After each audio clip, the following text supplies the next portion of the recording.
Thanks for downloading this episode from Teachers Talk Radio. You can find the full schedule and listen back to all our shows at ttradio.org. Enjoy the podcast. Good afternoon, everybody. Welcome to TTR. We're going to be talking in a moment about the latest on OFSTED with Julia Waters and latest developments that have been going on. There's been quite a few in the last week or so, so we'll delve into those. Just before we do that, it would be remiss of me to not thank our sponsors at Teachers Talk Radio, John Catt Educational. If you don't read educational books, everyone reads it. Everyone loves a book. Then look away now, because this is the best publisher ever, John Catt Educational. Get involved. Head over to johncatbookshop.com and you can use the code JCTTR2425 for 20% off any book on the John Catt website or any number of books on the John Catt website. Julia, so let's try and condense the stuff that's been going on, because there was an open letter which you've put your signature to, which basically, well, it's quite critical, isn't it, of Bridget Phillipson, to be fair, of the Department of Education.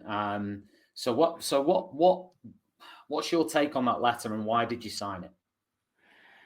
I wouldn't say that the letter is necessarily critical of Bridget Phillipson. It's addressed to Bridget Phillipson, and as the Secretary of State for Education, she clearly ultimately has the power to change things and to make the decisions that matter about education. The core criticisms in that letter are ones that I have been voicing for over 2 years now, are that the OFSTED inspection system,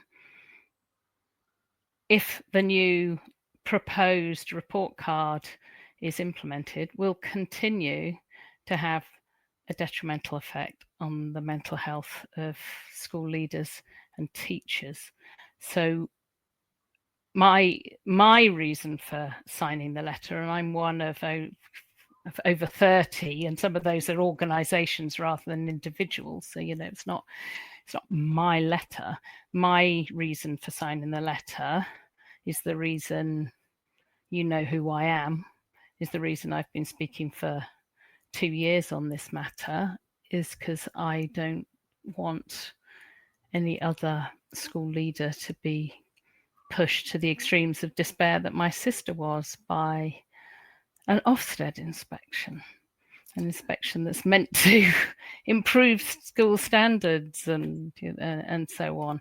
And I'm more than skeptical about the new proposals.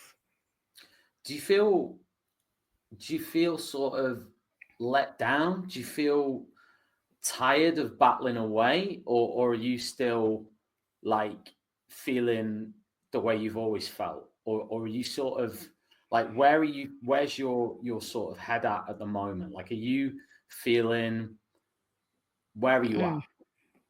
That's a very good question. Yeah, I mean, 2 years, I was an academic, and a teacher in higher education before, and I've become an unpaid campaigner because of what happened to my sister. At the moment, I feel frustrated, really, and it getting to a point where I go, well, where can I go next with this? Everybody who has the power to do something, change it, knows what the problems are, not just because I have told them, but because the senior coroner of Berkshire has told them, because the previous Education Select Committee told them, because Dame Christine Gilbert told them. There are great long lists of very sound recommendations about the changes that are needed to improve school inspections for everybody concerned. You know, when I say my concern is for the well-being of school leaders and teachers, clearly the well-being of children is dependent on the well-being of those who teach them and look after them in school. So, you know, I'm frustrated. I keep saying I'll do this and then I'm going to stop. I'll do this and then I'm going to stop. And then something else comes along. And at the moment, I mean, we'll see. The official line by the Department for Education is this is a consultation. We'll take on board all views. You know, nothing's decided yet. So we'll see. But the reason the letter was sent was that, you know, realistically, there is no way that an entirely new inspection system can be put in place by the autumn. You know, the only way a new report card is going to replace the existing framework by the autumn is if it's a tweaked version of what's proposed in this consultation, which is already just a tweaked version of the system that's already in place, complete with all the proven life-threatening risks in it. So yeah, it's, you know, my concern is double. It's that they've been listening, they've been doing lots of big listening, but listening isn't enough unless you act on that, unless you learn by that listening and you act and you make changes for the better. And I'm not sure. But certainly that OFSTED is doing that. Yeah.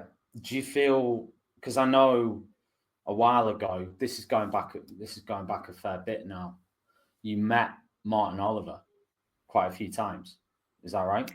I met him in his first week. I believe I was the first external person that he met in his first week in post. I met him once more after that with a group of head teachers. Yeah. Because I thought it was very important he heard from them, head teachers who were very nearly driven to that awful act that Ruth was driven to. And I thought it was important that he hear from them what an Ofsted inspection had done to them.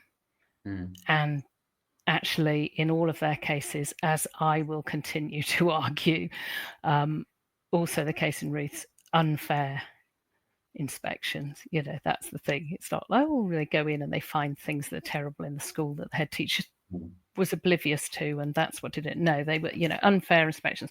So yes, I met him twice quite early on, and then nothing until it's probably about a month ago when I had, maybe a bit more, the time goes, when I had a meeting with him and Bridget Phillipson. So, I mean, just circling back on that then, because I was going to ask you this separate to that, but it almost ties in. Do you feel listened to? Do you feel genuinely listened to? Or do you feel like people are just sort of paying lip service and just sort of, you know, just sort of doing the right things, right, in inverted commas, but not really. There's almost like a bit of a hidden sort of, we're going through the motions.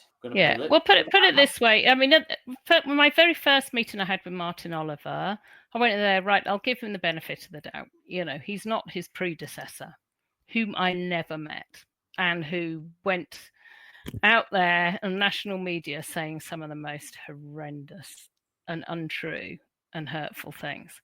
So he wasn't his predecessor. You know, here's a new broom, give him the benefit of the doubt. And that very first meeting, he said all the right things. And I came out of that, I think the term I used was cautiously optimistic.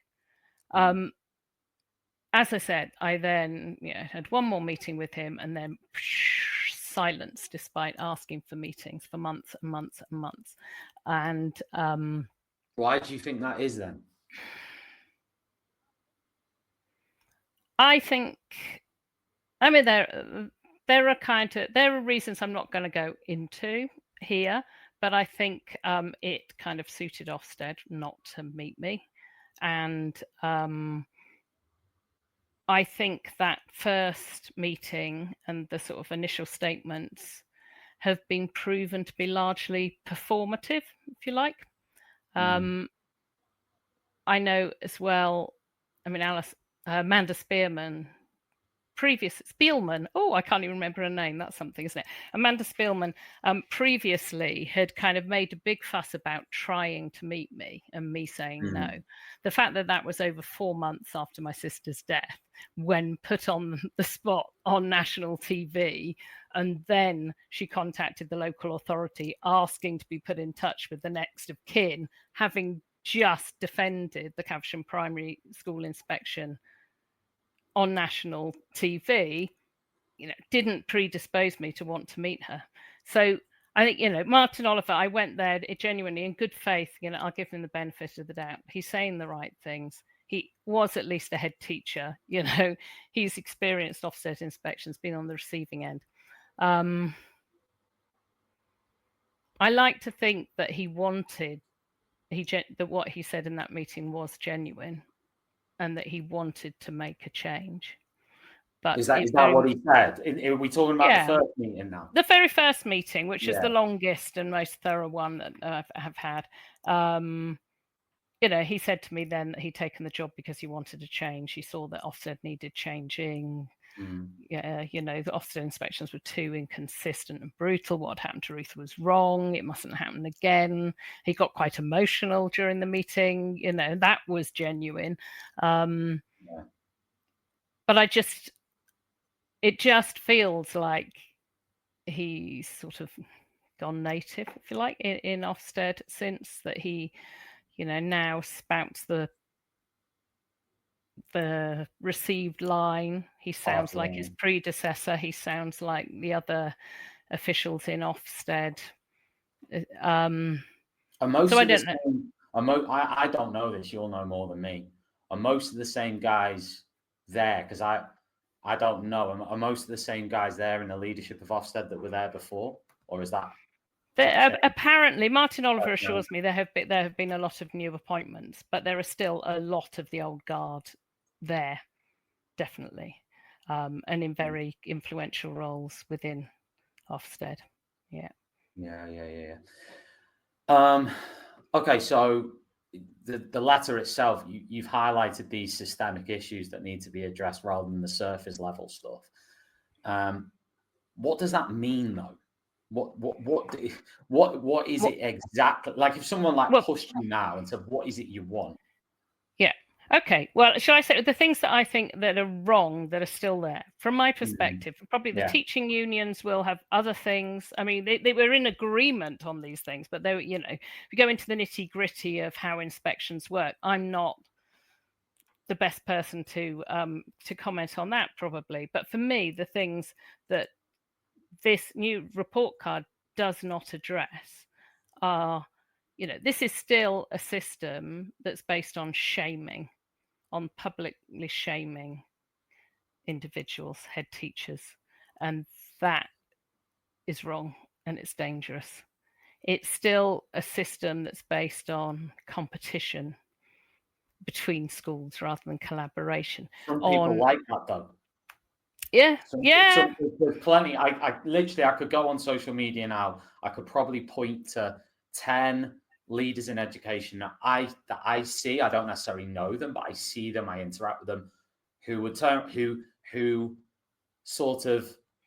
There's a lot of people out there who want sort of the Progress 8 style comparisons and the judgments because for varying different reasons. Well, that when it comes down to it, I can say I feel if people want that, I wouldn't still be here 2 years later, would I? The people who contact me, and believe me, they're still contacting me in large numbers, are not saying, please, can you stop going on about Ofsted? I really love working in an outstanding school. We love that banner on our gates and we want to keep it there. Thank you very much. No, those aren't the people who are contacting me. So if those are the people who are contacting Bridget Phillipson and she decides that that's what matters, oh, well, I've tried. I feel a bit like I did Latin A level. Hey, when people did things like that, I feel like Cassandra. I don't know if you know that, the oracle who always told the truth and no one ever believed her. I feel a bit like that, except lots of people out there do believe me. So the people who are in power who could do something about it would rather not. Or that's how it feels. And, it's like, yeah, there are things wrong with this system. We've tweaked it a bit. Will you go away now? Will you please go away now and stop bothering us? And we'll just come up with something else, tweak it around the edges, put a few nice colours on there and pretend it's a whole new system. So I think the things that I said that are wrong is still based on shame. It's still based on competition rather than collaboration, support, improvement. It's still based on this complete false logic, binary opposition between parents and teachers, as though their interests are different, and on another false opposition between teacher welfare and children's welfare, as though you can have one without the other. And also, I think that one of the things that Ofsted has categorically refused to countenance, but I think is absolutely essential, and I think the teaching profession should be fighting. If they want to fight for one thing, they fight for this, and it's an independent complaints and appeals process. Whatever goes wrong on as an individual level with an inspection, or if Ofsted go ahead, the DfE go ahead and they rush through a system that's got flaws in it, there needs to be some safety mechanism. There needs to be some way in which an individual school or the teaching unions, whatever, can come back and go, there's something gone wrong here, and we want someone outside Ofsted to look at this fairly, to look at our side of the argument, to interrogate the evidence, not just the evidence base presented by Ofsted, and to come up with a fair and objective conclusion. Need a smarter way to teach? Wish your lessons had more impact? Eduflix.com. Stream educational films for teachers and students in or out of the classroom. Keep students engaged. No ads. No distractions. Try it free for 30 days at eduflix.com/try. Use code TTR. Get 50% off all orders made before June 1st. Eduflix.com. Hi secondary school teachers, we're Apps for Good, and we give schools like yours free introductory computing courses. Our courses are for everyone, including those who aren't computing teachers, and they're fully equipped with resources mapped to the UK computing curriculums. Independent learning is central to our courses. Your students will develop essential and digital skills by working in teams to create prototype apps. We'll even connect you with industry volunteers to give real-world feedback. Let's empower every young person you teach to shape their future with technology. Speak to us at www.appsforgood.org. Did you know that every year, half of disadvantaged children who are top attainers at primary school don't go on to achieve top GCSE maths results? At Axiom Maths, we exist to change that. Our fully funded program helps schools nurture young mathematicians through weekly face-to-face maths circles, where pupils tackle challenging and exciting problems outside the national curriculum. With just under £3,000 annual funding, expert training and quality resources, we give schools everything they need to inspire the next generation of mathematical thinkers. Want to make a difference? Visit axiommaths.com today and join over 400 schools delivering math circles across the UK.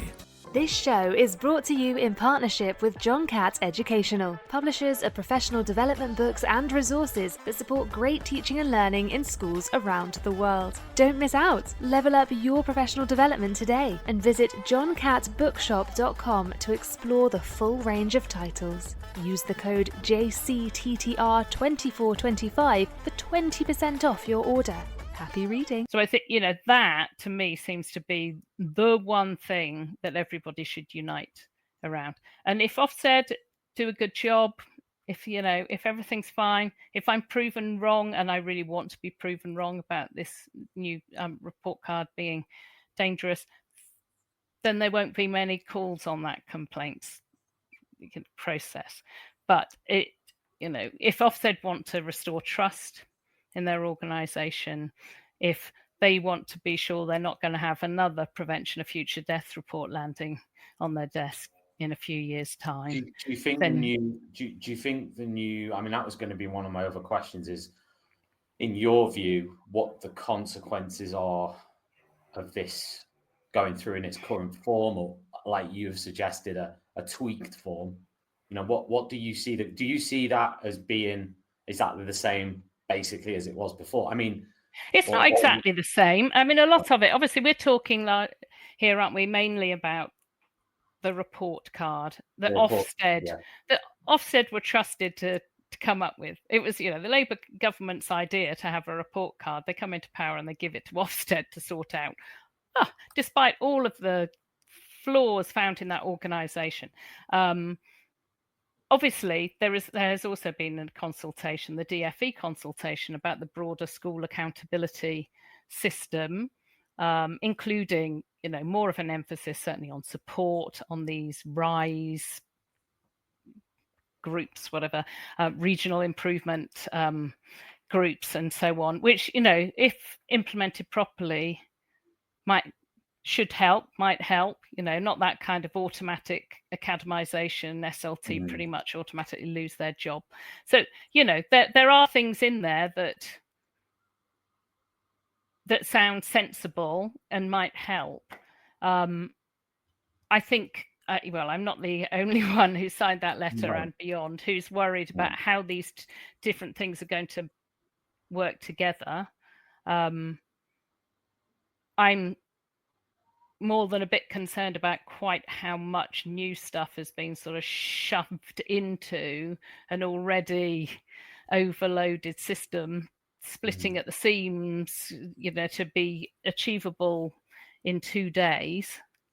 I have heard that there is dissent within Ofsted as well, that inspectors have said to Martin Oliver that they don't think that the report card as it's being presented is workable. There's Do you feel like, I mean, coming back to a speech you made at the NEU, I think it was the NEU conference, it might have been last year, when you said that you, and again, feel free to correct me on this, you were basically saying that calling for the abolition of Ofsted wasn't a very good idea. And obviously there are big chunks of the NEU membership, let's say, obviously other unions, it might not be as clear cut, but in the NEU, there is certainly a big movement there to abolish Ofsted. Do you regret saying that, or are you sort of still on board with that way of thinking from then to now?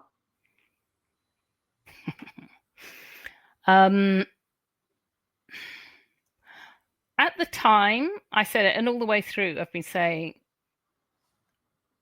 that by pushing for something that almost certainly is unachievable, certainly in the short term, the danger is you end up sort of shutting doors that might be open to discussion. I think as well, it plays into the kind of narrative that Martin Oliver has said in speeches. Oh, there are people there who think schools should not be accountable. There are accountability systems. I think this is one of the points that the Education Select Committee inquiry made. There are school accountability systems in countries around the world with better educational results than the UK that do not have inspections, and certainly do not have inspections in the way that we have them. So I suppose that kind of the sort of knee-jerk, very understandable reaction to say abolish Ofsted, and it's that'll make everything right, potentially opens just another whole can of worms, because I don't think any government anytime soon is going to say that schools aren't accountable, or put money back in local authorities to, do the accountability themselves. So what I was very, very disappointed about, I must say, when Labour announced, first of all, I mean, I wasn't disappointed with this. I was very pleased, as I'm sure most people in education were, that one of the first things they did when they came in was to remove the single word judgments. I've been disappointed that seems to be pretty much it. Again, maybe very performative. We'll scrap single word judgments, what everyone's calling for. The Tories had refused to do it. Phew, right, that's it. And then they entrusted Ofsted to come up with a replacement system. And did you want government did you want them to do that? Well, I think what needed, I'm not speaking just for myself here. No. It just beggars belief that an organisation that has been issued with the Prevention of Future Deaths report, for a start, with very scathing criticisms about its grading system and the implications of that has been issued again with a long list of recommendations from a cross-party parliamentary inquiry, and to boot has, if anyone out there hasn't read Christine Gilbert's independent learning review of Ofsted, read it. I mean, if that was a school, the idea that the school would be allowed to put its own problems right is just, it beggars belief. So I think in terms of entrusting Ofsted to reform themselves, I don't think was the right move. And I am not convinced that Ofsted have been, they've had a big listen, they've had a consultation, but they haven't, I don't think, been engaging properly, meaningfully with people within the education system who are experts on accountability, etc., on creating this new framework. It's been more, here we are, we've come up with this, what do you think of it? They're consulting on something that they themselves have developed. And, I know you've said it's, and I know you've said it's only, I'm only one voice and there's a range of voices, but we can't deny that you have become a very influential person, or I'm not going to use that term spokesperson, but person within this context. Is there anything that you, based on that, is there anything that you, I'm going to use a big word here, but you can water it down if you want. Is there anything you regret? Is there anything you, in the last 2 years, think, I should have pushed harder on that, or I should have sort of shut up when they said that, or I should have done, or are you sort of going, I've done everything I can, I'm comfortable with everything I've done, and I'm happy to. I think it's more the latter, which not to go, I'm going to give myself a big pat on the back, I couldn't have done anything wrong, of course. And I'm sure, there are interviews where I've said things where I got afterwards, oops, maybe I shouldn't have done. Or I wasn't saying that, by the way, because no. I was just interested from your perspective. No. It's an interesting question, and it's one I ask myself quite a lot, really.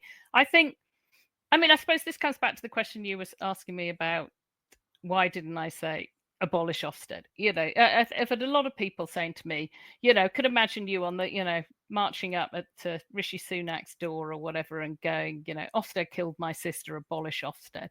And I'm going, well, I'm human. But that would have got me absolutely nowhere. And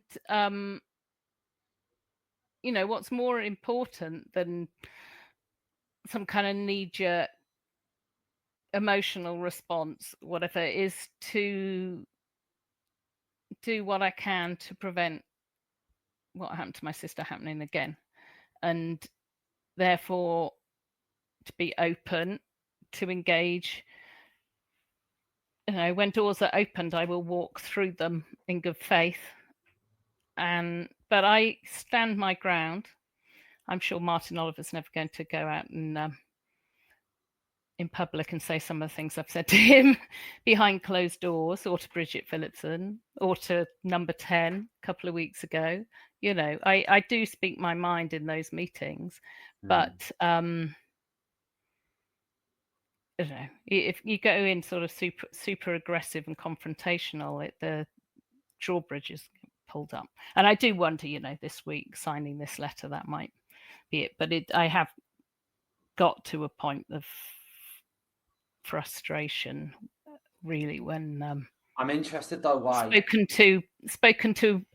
Well, unless anyone out there can say, no, you need to speak to this person. This is the person who really can change things. I feel like, we've had a change of government. We've had promises of reform. This is, party for change. Come on then. Put your money where your mouth is. Change. Not change for change's sake. The right change. Might not be easy to make the change right. Like time's running out though? Because once this comes in, you sort of feel as though once this comes in, the change has been made. And if there's going to be another change, it's certainly not going to be in the near future. There's that danger, I suppose. I mean, that's why this open letter has been sent. When it's using the word pause, pause. It's not pause and then implement these same changes. It's no, stop, rethink, engage with the right people, do what you've been told to do, respond to the coroner's findings, respond to the parliamentary inquiry recommendations, respond to Christine Gilbert's report's recommendations, talk to the profession, talk to suicide prevention professionals. But they would argue they already have, because they did the big listen, they did various consultations, they probably had tons of emails from different, over the last 2 years about different things. Meetings with you, meetings with different people, loads of stuff. Yeah, but I suppose it comes back again, doesn't it? That question you asked before, I've been listened to. Well, they've listened to me. They've listened to me. Every meeting I go in with notes, and I leave them here. These are my main points, just in case I don't, you forget or I don't get everything across. Here we are. Here are my points. Yeah. This is, these are the actions. This is what I want out of this meeting. If they then don't act, I don't know what your views are on the big listen, or actually on these consultations. But my yeah, I'll take that face.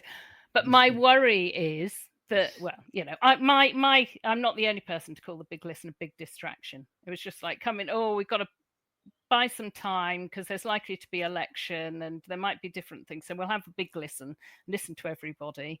And then the danger of that, and now a consultation as well, lots and lots and lots of listening, but there are actions they absolutely have to do to keep teachers and head teachers safe that they haven't acted on still, that preceded the big listen, that preceded this consultation. And to sort of pretend they've responded in full and now we're moving on is reckless. So that's last question really, is circling back to the first thing I said, which is, I was talking about the letter and I was saying it's critical of Bridget Phillipson. I mean, and you said it's not necessarily critical of her, but it's critical of the situation we found ourselves in. But do you feel like let down by Bridget Phillipson or not? Are you saying she's doing her best?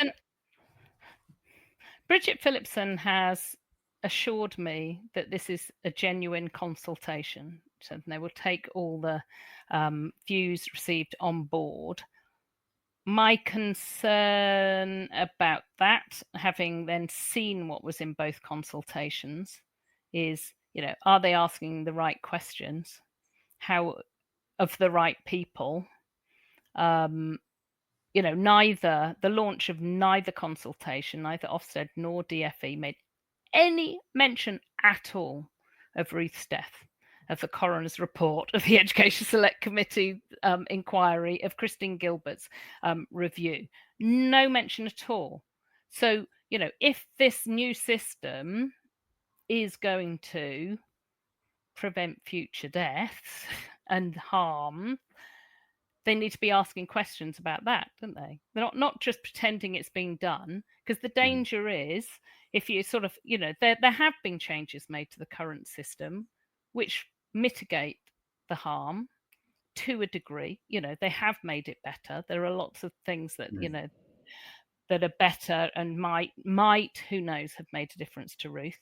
But if you then bring in a whole new system and forget about the lessons from then the danger is you sort of reintroduce those dangers. And the coroner at Ruth's inquest warned that there is a risk of future deaths if only lip service is paid to learning from tragedies like these. In launching these consultations, neither Ofsted nor the DFE even paid lip service. That's the thing that worries me. They don't even mention it, and there is virtually no reference to teacher well-being. And I am quite sure that Ofsted has not engaged with suicide prevention experts in devising this system, because no suicide prevention expert would condone a color-coded system with that they've come up with. So yeah, that's what worries me. It worries me that this. Yes, there's been a listening exercise. Yes, there's been a consultation, but both of those exercises are flawed because they're not asking the right questions, and they're forgetting the really important lessons that still need to be learned from my sister's death to prevent that happening again. Julia, thanks so much. Just to finish off, there's a few comments. I'll put a few of them up. So Robert said, we don't need the Nando-style report cards. Thank you, Robert. Deb says, what an incredibly eloquent lady. What existed prior to Ofsted. Each inspection I've been a part of is so artificial. It's meaningless in the day-to-day life of the school. So yeah, thanks for joining in the conversation, people on YouTube and X as well. Yeah, thank you very much. Julia, thank you so much for your time today. I'm sure we'll talk again somewhere down the line. Yeah, let's hope it's with good news this time. I'm sure. Yeah, and then I can retire from this. Yeah. We'll and if I could say or something, I said to since I have your ear and the teaching profession's ear, one of the things that still strikes me, and the reason I'm doing this, is I still get contacted by teachers and head teachers who've been traumatized by inspections, who understand sadly only too well how Ruth felt, and who are too frightened to speak out themselves. And so that's why I'm speaking out. And if anyone is out there who's listening who feels like that, it's not you. Get help. You're doing a fantastic job, all of you teachers. I'm in awe of teachers and head teachers, the job you do in very difficult circumstances, and made to mop up problems that are not of your creation. So stay strong, keep doing a great job, and fingers crossed, and try and get rid of at least one of those awful burdens and unnecessary burdens on you. Thank you so much, Julia. You made so many interesting points as well in that conversation. So thank you ever so much for giving us some time to be with us. And it's been a pleasure. Thank you. You've been listening to Teachers Talk Radio. Tune in live and listen back at ttradio.org. We look forward to hearing from you next time on Teachers Talk Radio.